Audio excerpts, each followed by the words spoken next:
I'm watching JJK season 3 and absolutely loving it, but there is one thing I will never forgive this show for. That is introducing all these GOAT fitness motivators, but yet having barely any training scenes. Yes, I understand the show is about sorcerers who don't need to work out or have heavenly restrictions which just make them naturally stronger. Let me cook for a second. Our man Toji is already a badass, but how much more badass would it be if we actually saw him physically training? Yes, he doesn't need to, he already has super strength, but that's the point. He's doing extra to make himself stand out extra. Imagine him just because he's an outcast going to a room and he's like, I'll show them, and we see him doing all this crazy ass weight training like freaking Zoro, or doing like these crazy handstand push-ups as well, you know, all that stuff. That would be so fucking hype. You'd be lying to me telling me it's not. It seems like these days a lot of stories just want to get to the fights, but let me say this. When we see the characters putting in work, getting their ass in the gym, training, not only is it motivational, it makes the payoff from the fruits of their labor vastly more hype when we finally see them get into action. Like for example, just think of like when Goku went to Namek, right? We saw him doing all the push-ups, sit-ups, etc., training, getting stronger in the gravity.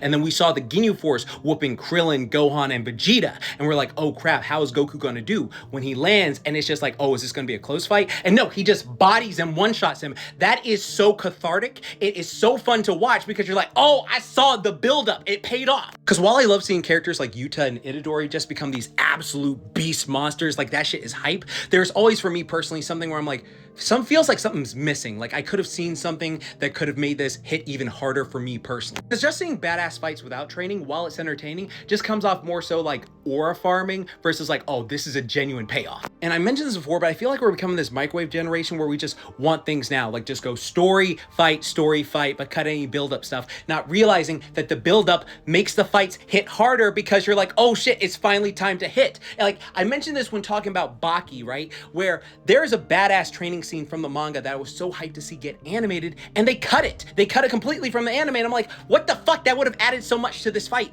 OG Baki would never, and all of these just stay peak gym fuel. Again, anime is the reason I started training so much. It stays on my playlist nonstop when I'm lifting. Why way back in 2013 they made a YouTube series to help fellow weebs reach their goals. Alas, I still love JJK regardless, but it's one of those things where I'm just like, man, I wish we could have saw more of that. Oh, by the way, I gotta cook something for you.